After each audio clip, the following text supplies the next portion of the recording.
ಬೆಟ್ಟ ಗುಡ್ಡ ನದಿ ಸರೋವರ ಕಾಡಿನೊಳಗ ವಾಸಿಸುವಂತಹ ಪ್ರಾಣಿಗಳಿಗೆ ನಾವು ಕಾಡು ಪ್ರಾಣಿಗಳು ಅಂತ ಹೇಳ್ತೀವಿ.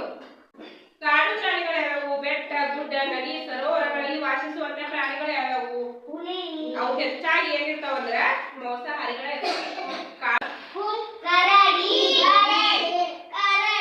ಕರಡಿ, ಚಿರತೆ,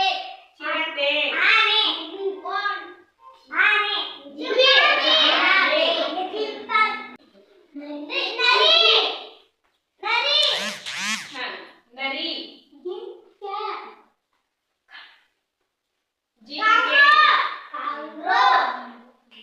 ಕಾಂಗ್ರೂ, ಗೇಂಡಾಮೃಗ,